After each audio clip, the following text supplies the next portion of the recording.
بسم الله الرحمن الرحيم الحمد لله رب العالمين والصلاة والسلام على أشرف الأنبياء والمرسلين وعلى آله وأصحابه ومن تبعهم بإحسان إلى يوم الدين أما بعد فأعوذ بالله من الشيطان الرجيم بسم الله الرحمن الرحيم قال الله تبارك وتعالى في القرآن المجيد وما خلقت الجن والإنس إلا ليعبدون صدق الله العظيم. My dear respected elders, brothers, Assalamu alaikum wa rahmatullahi wa barakatuh. Can I request everyone who's here for the lesson to come close, inshallah? If everyone can gather close, inshallah, we're going to speak about a very special person today, inshallah.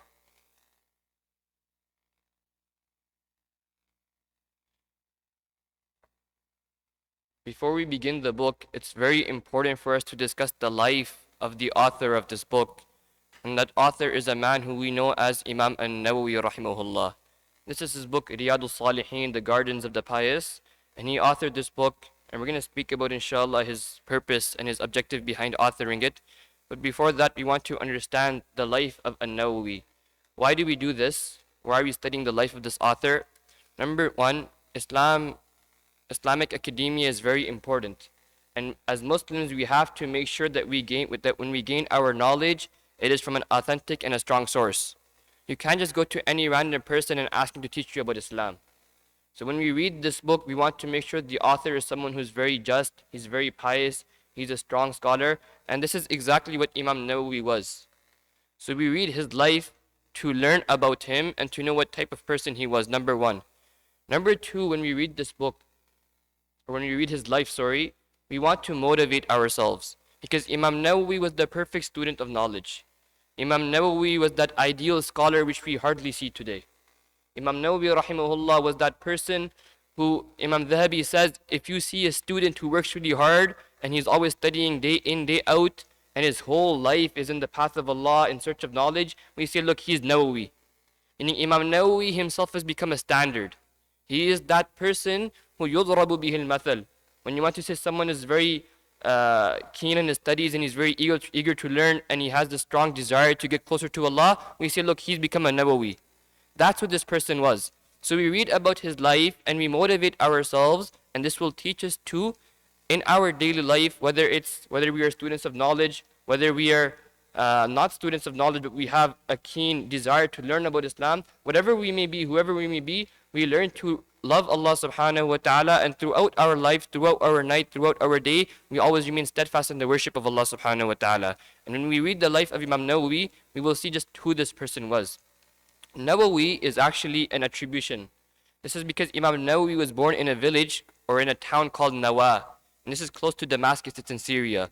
And so we call him An-Nawawī. His actual name was Yahya bin Sharaf bin Muri, or some say bin Mira, some say bin Muddi, bin Hassan bin Hussein bin Muhammad bin Jum'a bin Hizam An-Nawawī ad-Dimashqi. So this is a very long name. His name was Yahya, his father's name was Sharaf. We'll stop at that inshallah. And his grandfather's name was Muri. He was titled Abu Zakaria. Now what does Abu Zakaria mean? Abu Zakaria means the father of Zakaria. The Arabs, they have a habit when they want to give a nickname, they use the word Ab or they use the word Meaning so and so is the father of Abdullah. They call him Abu Abdullah. So and so is the father of Hassan, they call him Abul Hassan. This means the father of Hassan, and this becomes their nickname. Imām Nawawī didn't have any children because he didn't get married. He spent his whole life behind this knowledge. So he didn't have any children, but despite that, we referred to him as Abu Zakaria. Now what's the reason behind this? The reason is because certain names, according to the Arabs, they're connected to other names. Think about the prophets. Which prophets do we know with the name of Zakaria and Yahya? Zakaria is the father, Yahya is the son. Zakaria is the father and Yahya is the son. So these two names, they're affiliated.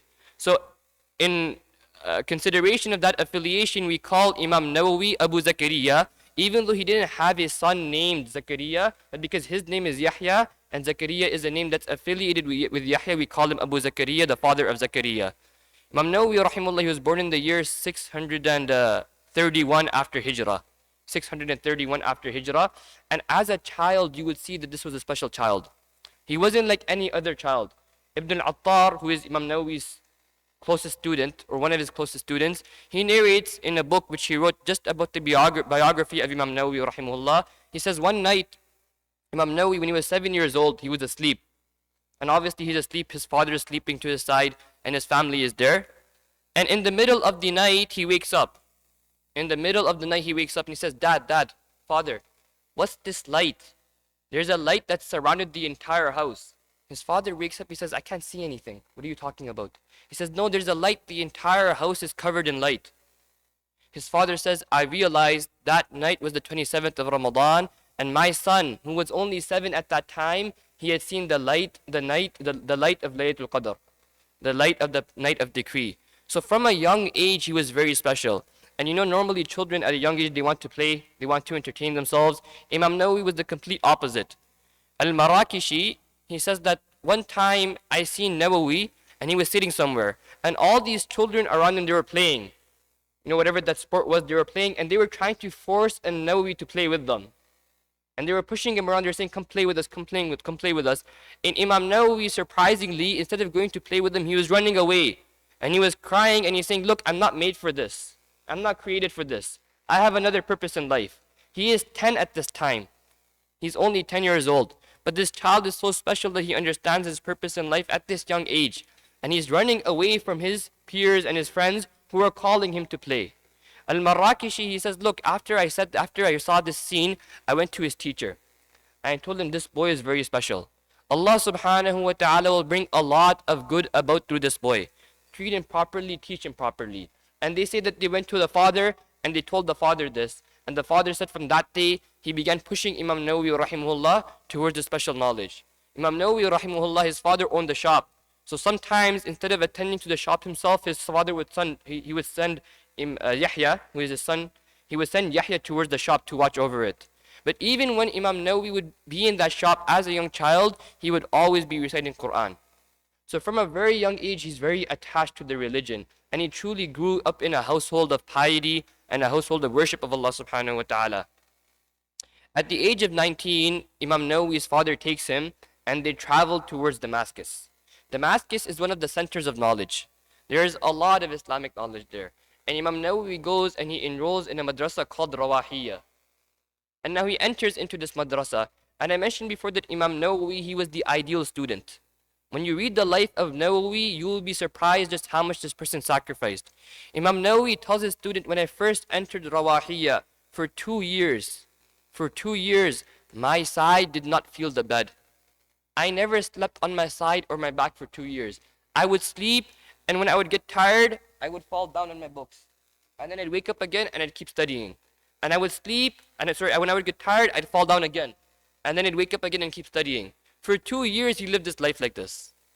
And in another instance, he tells his student Ibn al-Attar that for 6 years, every time I had in day, at night, I would always be involved in some sort of studying.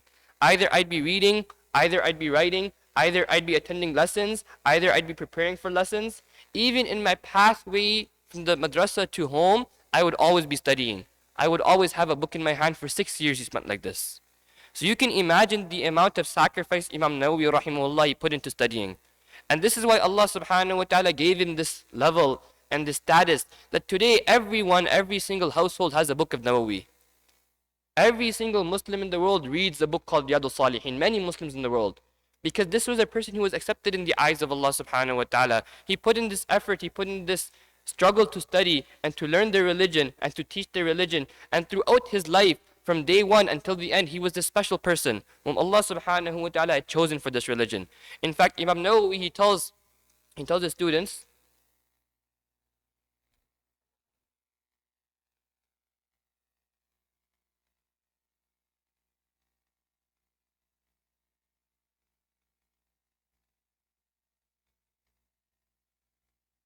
Alhamdulillah, there's a brother who wants to convert.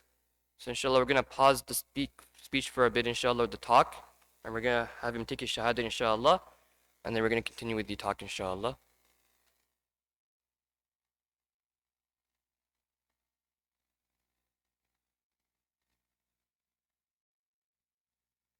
When we're born into this religion, sometimes we don't understand the value of it. When you see a brother converting and turning towards Islam, this revives our Islam. So when Nabi sallallahu alayhi wa sallam tells his companions, Jaddidu imanakum, renew your iman. So they said, كيف نجدد إيماننا? How do we renew our iman? So he told them, say this word, La ilaha illallah. Say the statement of La ilaha illallah. This is one of the reasons throughout our day we should often remember Allah subhanahu wa ta'ala, and we should say the statement La ilaha illallah, La ilaha illallah, and remind ourselves of the beauty of Islam and that Allah has blessed us with this. Allah has handpicked us. We're not worthy of this. It's a gift from Allah subhanahu wa ta'ala. We ask Allah subhanahu wa ta'ala to give us iman, to allow us to understand iman, and to die upon iman.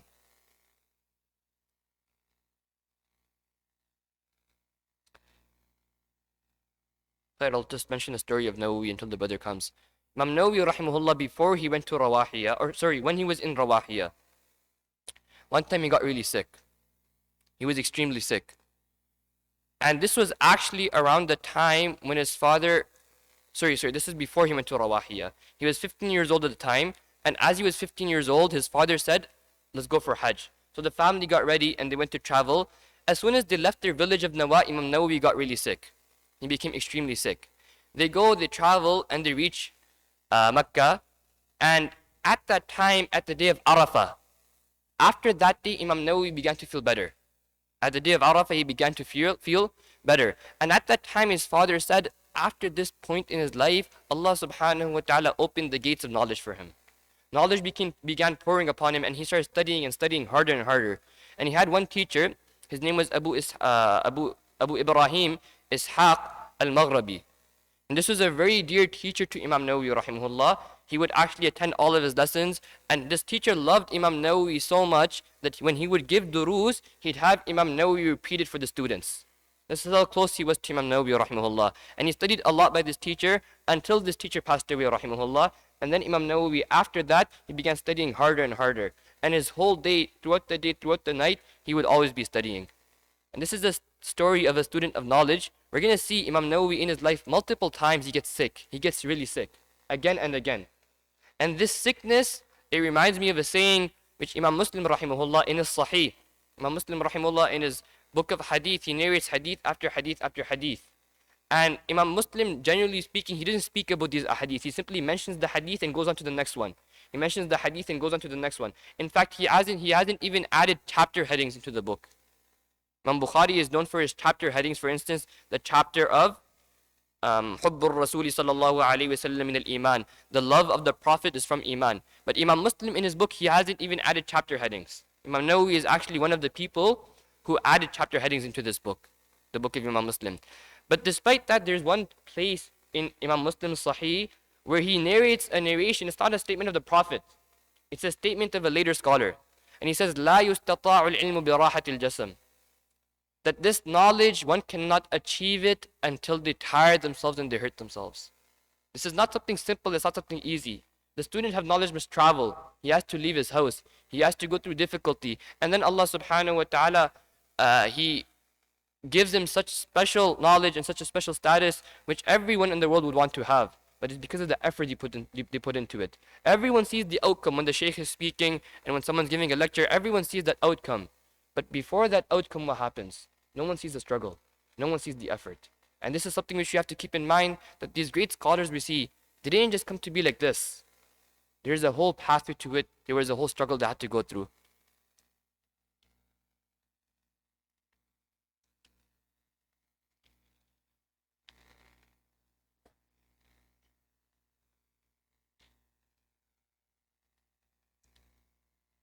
Come up, brother. You're a special guest today. What's your name? Isaiah. Daud. So I'm just going to explain a few things. Inshallah, I'm guessing your friends brought you here, mashallah. Allah bless them. I'm going to explain. You can sit. You can sit, don't worry. You can take a seat. So I'm just going to mention a few things I'm sure you've heard. But just to speak about some of the basic beliefs of Islam. What does it mean to be a Muslim? What does it mean to take these words you're about to recite right now? And what will this do for you, inshallah? So let's begin with speaking about the core beliefs of Islam. As a Muslim, we believe that Allah alone is our Lord. We don't have any other gods. God has no son, He has no children, He has no partners. It is Allah alone. He alone is God. And there's no one like Him. There's no one who can possibly be like Him. So number one, we believe in Allah subhanahu wa ta'ala. This is what we call God Allah, who is the Lord of everyone, He's the creator of everyone. Number two, We believe in the books Allah has sent. In order to guide humanity, Allah Almighty sent us books. And these books, the purpose behind them was to teach us the right from the wrong. As a Muslim, we have many things we do in life, which is different than your normal average person. How do we understand this? Where do we learn this from? The books of God. So God sent down 4 books. Allah sent down how many? 4 books. These 4 books were the Bible, Injil, the Torah, the Old Testament, the Zabur, which is the book given to Daud alayhi salam, and finally the Quran. Now these earlier 3 books, the problem with this was, although initially they were sent down by God, but people started changing them. The scholars of the Jews and the Christians, they added differences and they began to change stuff in this book, and they began to hide stuff. So they became corrupted. But the Quran is the final book of revelation. And the Quran is a book which will never be changed. It is exactly as it was revealed upon the Prophet sallallahu alaihi wasallam. And this book came to us through who? Through our Prophet, our beloved messenger, Muhammad. And that brings us to our third point, that as Muslims, we believe that God sent messengers. So number 1, we believe in Allah, God himself. He has no partners, he had no children. Number 2, we believe in the book sent by God. And number 3, we believe in the messenger sent by God. And these messengers were many. And they came in different times for different people. And from these messengers, we have some famous ones. For instance, Isa, who is Jesus. We don't take him to be the son of God, but we don't say he is a normal person. He is a messenger of God. He's very special. We have Moses, Musa alayhi salam, and we have other messengers who are very special. And we don't take certain messengers and say this one's better than this one's better than this one. We believe in every single messenger, and we say there are very dear and special servants of God. But finally, the last messenger to be sent was Muhammad. And that's our messenger, and all of us are his nation. Every single one of us enjoys a bond, we share a connection, and that is that we are the nation of the Prophet Muhammad sallallahu alaihi wasallam. He was the final messenger. We believe that after him, no messenger will come. And Islam is taught to us by this messenger Muhammad sallallahu alaihi wasallam. This means that may God send peace and blessings upon him. And we take the names of these holy people, we don't just stop. We ask Allah, we ask God to send peace and blessings upon them. So number 3, we believe in all the messengers. Number 4, we believe in the angels. God has special angels, and these are his close servants who are charged to carry out certain tasks. So for instance, the angel Gabriel or Jibreel, who is the one who comes down with the books of God. So the Quran was revealed from God to the Prophet through the angel Gabriel. And likewise, we have other angels who are very well known, Mikael, Israfil, and each angel has a certain job. And they have a certain task they're asked to carry out, and they listen to every single thing God says. They never disobey God in the least. So we believe in angels. Number 5, we believe in what we refer to as fate and destiny. What is fate and destiny? Fate and destiny is that Allah has written out our life. Allah knows everything we're going to do, and everything good that comes is from Allah, and everything that we see to be bad in our life, it's also from Allah subhanahu wa ta'ala. It's a test for us, and it's a chance for us to turn back to God. So this is qada, that we believe that God has written out our destiny, and he knows everything that's going to happen to us. Number 6, we believe in being resurrected in front of God on the Day of Judgment. That when we pass away, we will be resurrected in front of God, and we will meet God. And God will ask us, how did we spend our time in this life? Did you spend it in his worship? What did we do? What was our goal in life? Did we truly worship him, or were we distracted and went to different avenues? So we're going to be resurrected in front of God, and we're going to speak to God. And finally, we believe in the life after death, that once this world ends, when we're resurrected in front of God again, we're going to enter into paradise, inshallah. As Muslims, we make sure to worship Allah, and then after we worship Allah, when we do our best, inshallah, on the day of resurrection, when God resurrects us, he will take us towards paradise, and we will abide therein forever. So these are the 7 core beliefs of a Muslim. I'm going to mention a small statement, and inshallah, this is the statement we say when we accept Islam. And I'll say it in English first. You can repeat after me. So please say, I bear witness, that there is no God but Allah, and that Muhammad is his slave and his messenger. I'm going to say it in Arabic, so I want you to repeat after me. Ashhadu al la ilaha illallah wa ashhadu anna Muhammadan abduhu wa rasuluh. Takbir! Allah bless you. Allah bless you. when a person accepts Islam, all of his sins, anything he's done in his past life, everything's forgiven. So you're like a baby right now. You're clean. You're better than all of us. You have no sins. We ask Allah to keep you guided. We ask Allah to keep you strong. Stay in touch with these friends and come back again and again. If you ever need any help, reach out to us, inshallah. From today onwards, all of us are brothers. We'll decide, inshallah. We'll talk to his friends, inshallah. The brothers can meet him, inshallah. Give him some blood, some dua, some supplication, inshallah.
Bismillah, we'll continue, inshallah.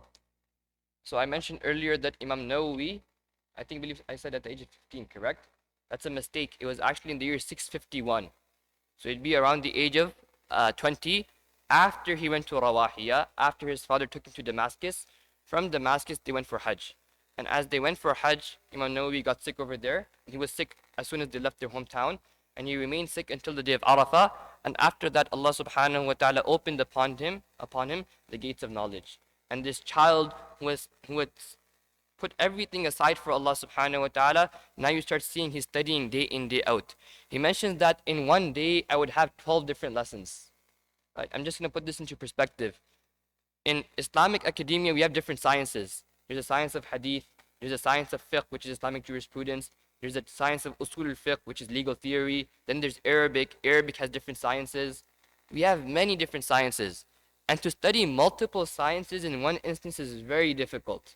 Because your head, you will be scattered around everywhere.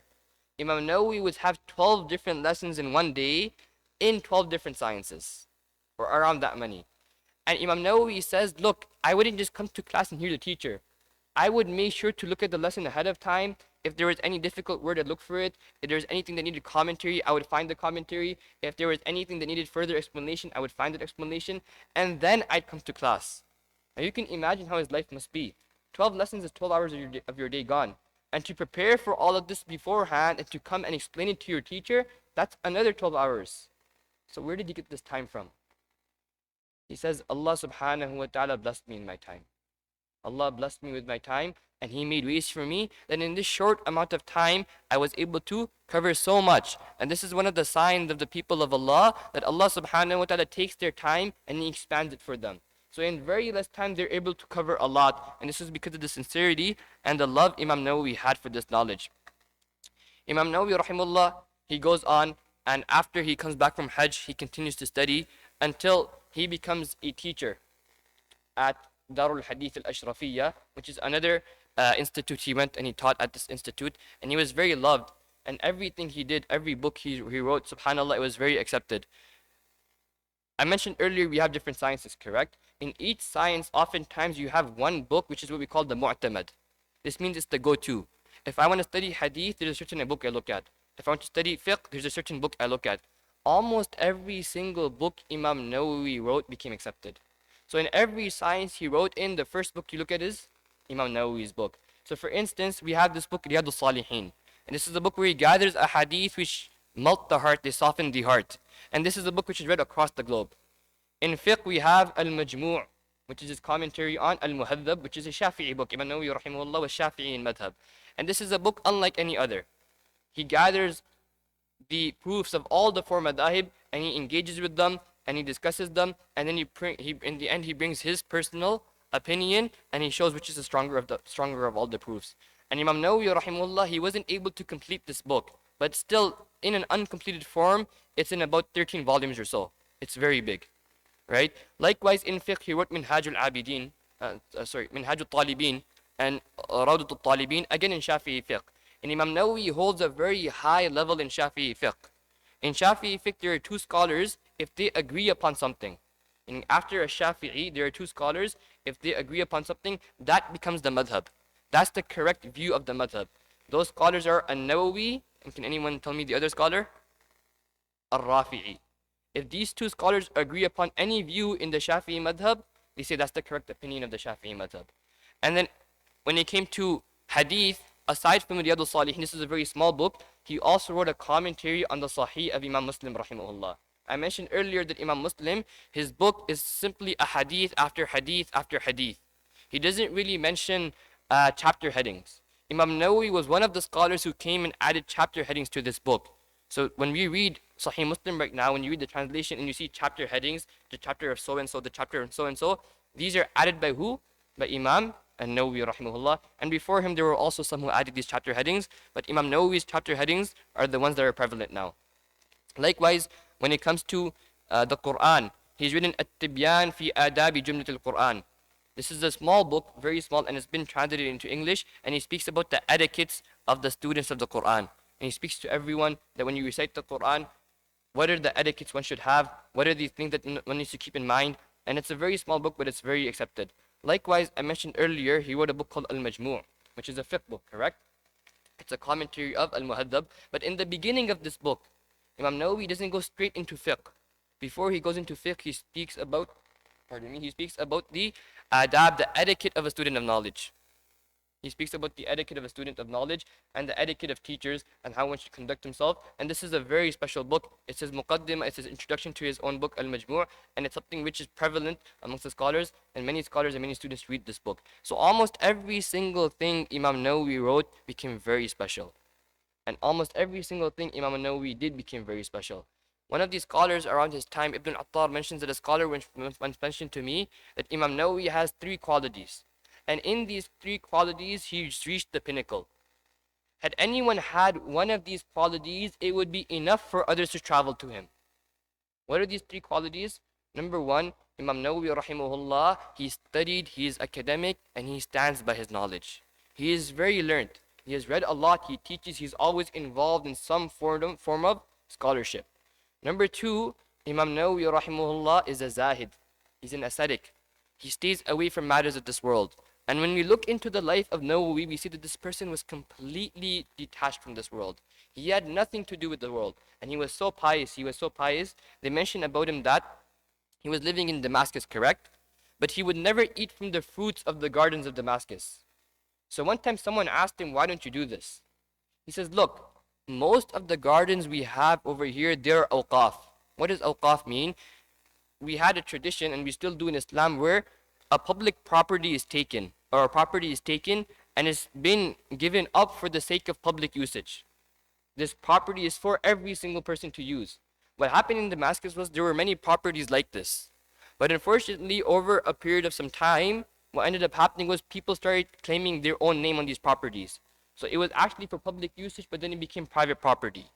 Imam Nawawī says, look, I don't know which property is actually for public usage and which property is for private usage. So I don't want to take the chance and possibly eat of haram where people are being deprived of that public property. So I won't eat from a single fruit of Damascus. And he was such a person that he would not eat much. In the morning time he would drink, he would take some water, and in night time his only meal would be at supper. So this is someone who is completely unattached from this world. And one of his students, upon occasion, he actually went to him and he said, look, I feel you're going to get sick. You're going to be harmed. Why don't you take care of your body? Just eat well, rest, Imam Nawawī says, look, haven't you seen so-and-so? His bones became weak because of how much he fasted. His student said, it was at that point I realized he's not living for this world. Imam Nawawī is someone who's living for the hereafter. So throughout his life, in every single stage, he was this ascetic, this pious saint, and this close person of Allah subhanahu wa ta'ala. And finally, number 3, the third quality is al-amru bil ma'ruf wa nahyu anil munkar. Imam Nawawī didn't just study. He commanded good, he enjoined good, and he forbid evil. And when we look into the life of Imam Nawawī, one is very surprised that on multiple occasions he wrote letters to the leaders saying that, look, my job as a scholar is to give nasiha. This religion is to give nasiha, it's well-wishing. If you do something wrong, I have to correct you. In so-and-so area, your people are struggling. In so-and-so area, you're unlawfully increasing taxes. In so-and-so area, you're doing this mistake, that wrong. Please correct it. And again, he would write to them. One time, one of the leaders wrote back to him and he said, look, I'm warning you, don't do this again. We're going to harm you. Imam Nawawī wrote back, it doesn't matter. My job as a scholar, as a Muslim, is to speak the truth. وَلَا يَخَافُونَ فِي اللَّهِ لَوْمَةَ لَائِمٍ. There are certain people, they don't fear the blame of anyone when it comes to Allah. And Imam Nawawī was this person where he always spoke the truth. And despite being threatened and warned and told that we're going to hurt you, he said, no, I will speak the truth. And no one hurt Nawawī. In fact, they mentioned that the leaders were scared of Nawawī. This is something which Allah subhanahu wa ta'ala blesses certain slaves of his, that when they're the friend of Allah, Allah says, if anyone wages war against my friends, he has waged war against me. مَنْ آذَى لِي وَلِيًّا فَقَدْ آذَنْتُهُ بِالْحَرْبِ. That if someone hurts a friend of mine, then I have announced war against that person. So you imagine the status of Imam Nawawī rahimahullah, that despite being in a country with an oppressive leader or someone who was warning him and threatening him, Imam Nawawī never changed it, his attitude towards Islamic knowledge, and he kept enjoining good and he kept forbidding evil. These are 3 qualities mentioned by Al-Ishbili which made Imam Nawawī so special, and in all of these 3 qualities he reached the pinnacle. Number 1 was knowledge. We already read about his life as a student and his life as an author of all these main books. And number 2 was zuhd, his asceticism. And number 3 was al-amru bil ma'ruf wa nahyu anil munkar. He enjoined good and he always forbid evil. Imam Nawawī rahimahullah, he goes and he continues to teach, and he doesn't get married. He spent his whole life behind this knowledge, and he said that I would fear that I won't be able to fulfill the rights of my wife because I'm so engrossed and so busy with knowledge, with this knowledge of mine. They actually mentioned about him that if you were to walk into Imam Nawawī's house, normally when you have guests over, you make space for them, you treat them well. Imam Nawawī rahimahullah only had one space to sit, and that was his own space. His whole house was covered in books. Every single place was covered in books. If someone came, they had to make a seat for themselves. They speak for a bit, and then they would leave. And Imam Nawawī would continue studying, he would continue teaching, and he taught, I told you again, at a very special madrasa called Al-Ashrafiyya, Darul Hadith, Al-Ashrafiyya. If I have time afterwards, inshallah, I'll speak about this madrasa and the special scholars that came from this madrasa. Many of the scholars whose names we hear again and again, they're taught in this madrasa, in this special madrasa in Syria. Imam Nawawī rahimahullah, near the end of his life, one time, he calls his student Ibn al-Attar.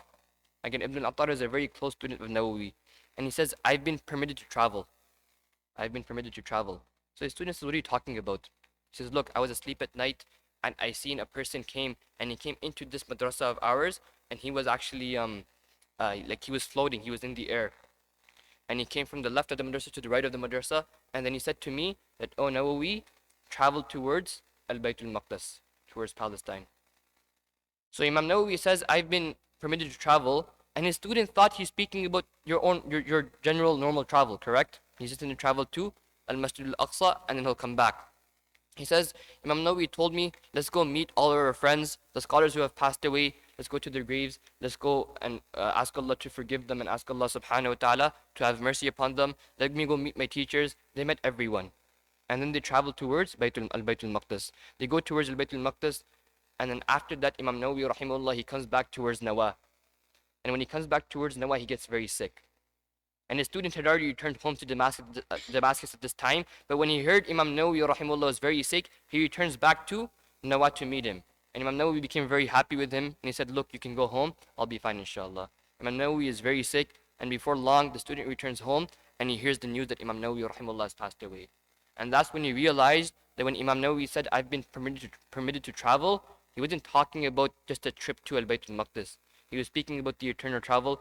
In Imam Nawawī rahimahullah, he goes back into the mercy of Allah subhanahu wa ta'ala. And he returns back to Allah subhanahu wa ta'ala's mercy and his love. But this is the person whose book we are reading. And I intended to speak about Riyādh-al-Sālihīn as well.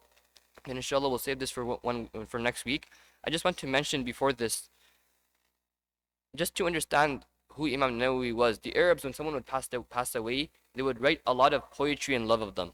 They would write a lot of poetry. And from the poetry written in love of Imam Nawawi is a poem which was mentioned by At-Taqi as-Subki. Now, just to help you understand the status of this man, At-Taqi as-Subki came in the next century. He was there in the 700s. And he had this great status. He was the head judge of all judges in Syria, amongst great scholars, the likes of Al-Dhahabi, the likes of Al-Mizzi. They were very great scholars, and At-Taqi as-Subki was given the highest pedestal. And in this madrasa, by the way, Darul Hadith al-Ashrafiyya, he was the head teacher there. And he had a very high pedestal. He was very respected. His son, At-Taj as-Subki, says, if I ever want to explain to someone just who Nawawi was, I'll mention to you a story about my father. Imam Nawawi, when he came to Darul Hadith al-Ashrafiyya, he would sit on a certain mat, on a certain carpet, and he would give his lesson in Bukhari and Muslim. He would explain the books, these books of Hadith. This carpet is in the main masjid or the main room of Darul Hadith al-Ashrafiyya. At-Taj as-Subki says, my father, at night time when he would pray tahajjud, he would go to that specific place. And he would pray tahajjud on that specific place. And he would say these poems, وَفِي دَارِ الْحَدِيثِ لَطِيفُ مَعْنًا عَلَى بُسْطٍ لَهَا أَصْبُ وَآوِي عَسَىٰ أَنِّي أَمَسُّ بِحُرِّ وَجْهِ مَكَانًا مَسَّهُ قَدَمُ النَّوَاوِي. That there's a very subtle hidden secret in this room, that I go there at night time and I cry before Allah subhanahu wa ta'ala and I talk to Allah subhanahu wa ta'ala, but I don't go anywhere in the room. I make sure to pray at that place where Imam Nawawi rahimahullah would teach his lesson. Perhaps with my noble face or my face I could touch the place where Imam Nawawi's feet would be. This was the status and the level of Imam Al-Nawawi rahimahullah. We ask Allah subhanahu wa ta'ala to allow us to learn the life of this person and to motivate ourselves through his life and bring good into our own life. Just to end the lesson, we need to make sure that we read. I've mentioned a few books, and inshallah I'm going to continue to mention books. So this Imam Nawawi rahimahullah, instead of mentioning a book this time, I'll mention a few YouTube videos, because we already mentioned a book last week, that you can learn and you can read about the life of Imam Nawawi rahimahullah. If you just go online and you search Imam Nawawi, you'll see his biography. So read about his life, learn about his life, and continue to learn about this man. Just in Arabic, many scholars have written individual booklets just on his life. Ibn Attar is one, As-Sakhawi is another, As-Suyuti is another, and the list goes on. But he was truly a special person, and he didn't live a long life. Imam Nawawi passed away in the year 676. He was born in 631, he passed away in 676. A very short life. But by Allah, he left behind a legacy that is continued and will continue to be read. And we ask Allah subhanahu wa ta'ala that out of our love for Nawawi and out of our love for the scholars of Hadith, may Allah subhanahu wa ta'ala resurrect us with them.